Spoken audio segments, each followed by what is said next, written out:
Hey guys, it's Megan here. I realize I never tell you all my name. My name's Megan, and the reason why my channel is called Manuscripts, Music, and More is because not only do I want to talk about music, but also my last name is Music with a K. I realize I never tell you my name, but my name is Megan Music. So anyway, so I'm back with a video. I know it's been a while. It's been, 2 weeks? It's been a hot minute since my last video, but we started school back. Things got really busy and crazy, and then it wound up that I'm going to go back to being all virtual instead of being in person because I just feel more comfortable that way with like the baby and everything and trying to stay away from as many people as possible. Anyway, also this. I wanted to show you my Harry Potter mural, so I'm going to move out of your way. So we bought this for the nursery, and it's so echoey in here, by the way. Sorry, it's so echoey, but we have not got all of our baby furniture. In fact, there's really like nothing in this room except for the mural. We bought this as like the centerpiece, and then we're going to kind of work around it. But we decided to have like a magical themed nursery with Harry Potter stuff and Disney Phantasmic, like Fantasia stuff. Like my husband has a Sorcerer Mickey statue, and we also bought this really cool Harry Potter globe. I'll have to show you that in the next video for sure because it's awesome. So anyway, I just thought I'd film in front of this awesome mural today because I love this thing. Let's get to the unboxing. I have 2 boxes of books to unbox, so there's going to be 12 books. And these are books, I don't know what they are, except I saw some on the top, so I kind of cheated a little bit. But they are newer young adult books that are supposed to be really popular and highly recommended. They're highly vetted through the Junior Library Guild, so let's see what we've got. Okay, I cheated on this first one. I did see this one. I know what this book is. The Kingdom of Back. I know it's about Mozart's sister, I think. So it's like historical fiction, but then I've also heard it's like magical realism because it's about like a world that they created, like an imaginary world that Mozart and his sister created when they were little kids. And I guess his sister was actually just as talented, if not more talented than Mozart himself. But this was way back in the day and girls just couldn't do whatever they wanted. So she was not able to really make a name for herself like Mozart. It's kind of the story of when they were a kid. It's by Marie Lu, Marie Lu, who also wrote the Legend series, which I did like that series. So I'm hoping this will be good, and I definitely want to get around to reading it. Okay, the next one. The Ballad of Amy Miles by somebody Dallas Ashley. I hate it when they put the stickers, like the barcode stuff everywhere. Christy Dallas Ashley. So it says she's raised in isolation and she knows she's lucky to be born in a place of safety. Her grandfather brings home a cold-eyed stranger. She realizes that her destiny as one of the few females capable of still bearing children is something she's not ready to face. Journey, long-lost mother, quest. So is it like in a weird different future or like a different time period? I don't know. I can't really figure this book out. It's real weird. It tackles religion, racism, sexism, and LGBT rights in a way that makes sense. I mean, okay. I'm probably not going to read it, but I mean, it sounds different. I'm not quite sure still what it's about. Oh, I've heard of this next one. Clap When You Land by Elizabeth Acevedo. I read, she wrote The Poet X as well, which I know was written in verse. And then I read With the Fire on High, and I hated it because I just don't really like just realistic fiction. I didn't think it was very good, but I believe, yes, this one is also written in verse. So it's definitely shorter than it looks. I have a lot of students that ask for novels like, written like poetry. And so I'm sure they would really like this. I'm not really sure what it's about though, so let's find out. It says it's Camino Rios lives for the summers when her father visits her in the Dominican Republic. But this year, on the day when his plane is supposed to arrive, Camino arrives at the airport to see crowds of crying people.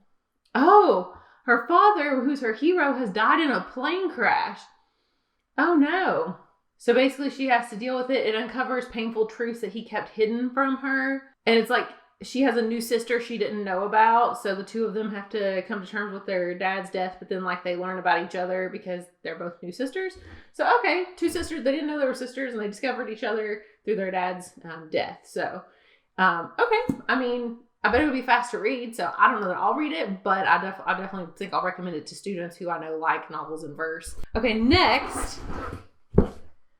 Oh, I think I've seen this somewhere. Rebel Wing by Andrea Tang, I mean. Okay, it's literally got what looks like a metal dragon and then a girl wearing like a schoolgirl outfit with like a plaid skirt. So this cover is out of this world. There's robots on it. It looks like it's in a futuristic society. Oh, it's a debut novel from this author. It's a high-tech fairy tale in which storytelling is as much a part of the resistance as the battles themselves. Huh. I mean, obviously people on the back really like it, but it is sci-fi. Let's see what it's about. Okay, basically it's set in a near future version of Washington, D.C. It's funny. It is sci-fi, and it's about a girl who was like caught up in a smuggling deal, and then all of a sudden she is escaping on the wings of this cybernetic dragon, and she normally goes to like a prep school, and she tries to forget about the fact the only reason she's not in jail is that some sort of robot saved her, so she like has to learn how to pilot this thing or something.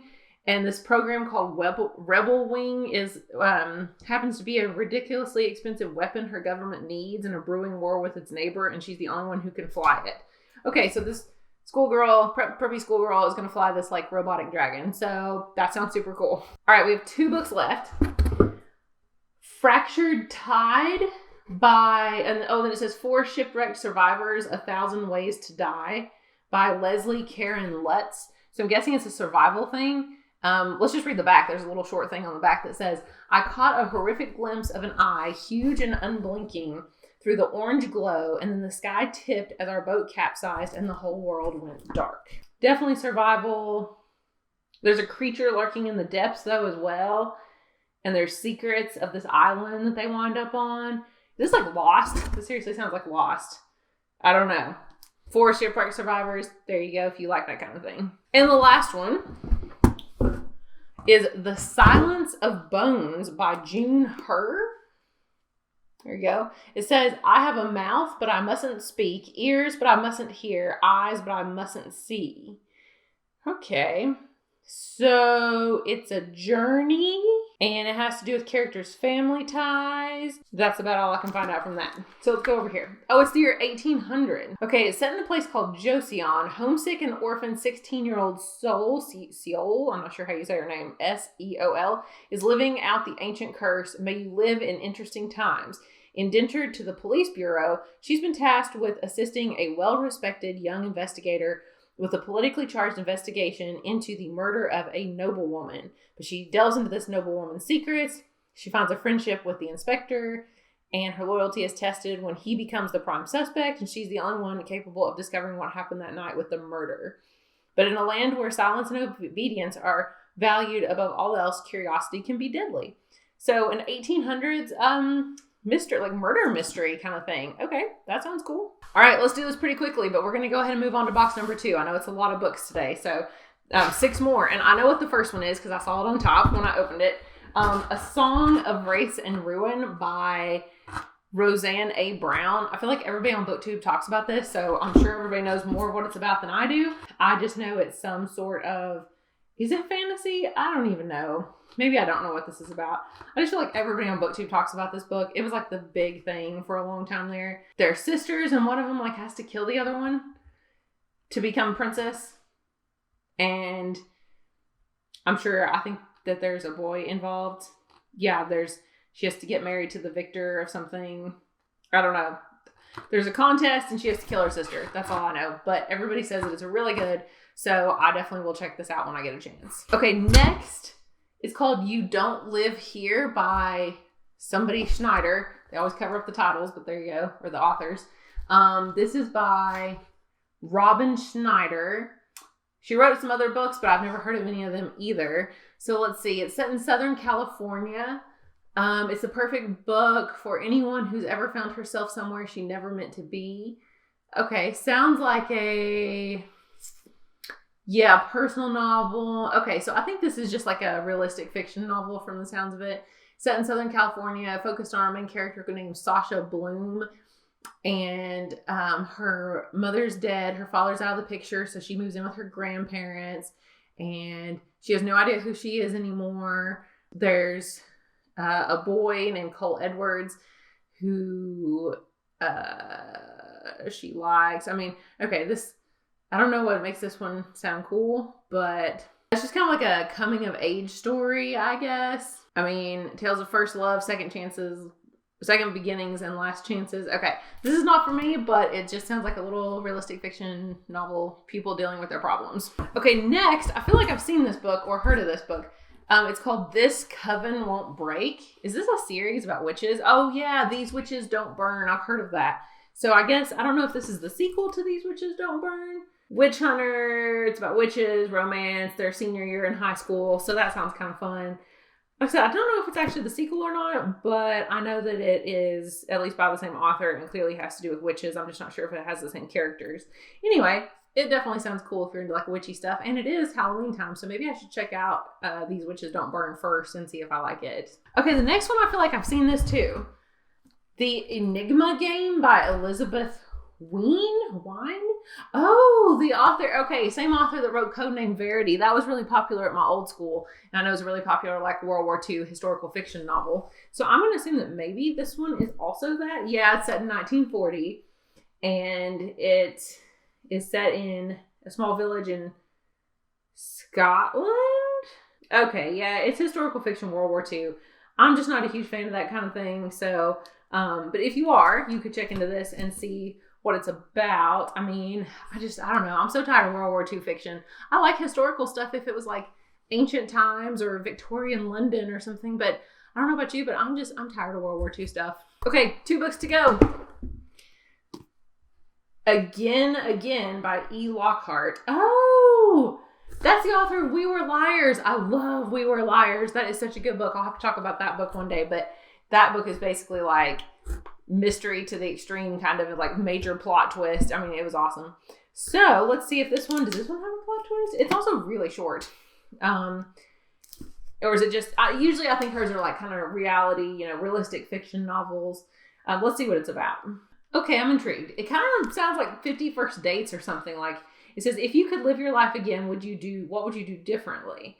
It's an unexpected romance and a summer of wild possibility that she will fall in and out of love 1,000 times while confronting the secrets she keeps, her ideas about love, and the weird grandiosity of the human mind. It's funny and raw and full of surprises, kind of like her other novels. So this one sounds more kind of like fun, I guess, than We Were Liars, which was like pretty serious. But it does, I wonder if there's something going on, like, it says, would you relive something? So maybe there's like, she like relives the same day. I don't know, I'm just making that up. But anyway, I don't know, it sounds like 50 First Dates, and it's called Again. And the cover makes it look like they're doing the same thing, maybe multiple days. So maybe, it says she's inclined to magical thinking on the back. She fell in love in different ways, in different possible worlds. I don't know. I mean, I still feel like it's probably more realistic fiction than anything else, but with a little bit of a sci-fi kind of, element to it. Okay, the very last book. Oh my gosh. The Betrothed. I think this is the Selection series. You'll have to correct me if I'm wrong. I don't know really much about the Selection series, except it's kind of like a dystopian romance novel, where it's like a competition. It's like the Hunger Games, but with like love. I don't know. It's like the Hunger Games meets like The Bachelor or something. I'm probably also not going to read because I've never read the other ones. Yeah, like the Selection, the Elite, the One, the Heir, the Crown. This must be in the same series, The Betrothed. I mean, I'm only assuming. So anyway, there's another one. If you have not read the Selection series and you want to read something that's like the Hunger Games, but with romance, like The Bachelor or something, then go for it. So that is all the books I have to unbox today. I found some pretty cool ones. Maybe not as many as I usually do. I might add a couple of these to my TBR, probably like Kingdom of Back, Song of Wraiths and Ruin. Those are the two I've really heard a lot about. So those are the only two. Well, and the one with the dragon. the schoolgirl riding a dragon or something. So I'm totally going to do that one too. So I just want to show you guys some books and my awesome mural, and I will talk to you guys later. Bye.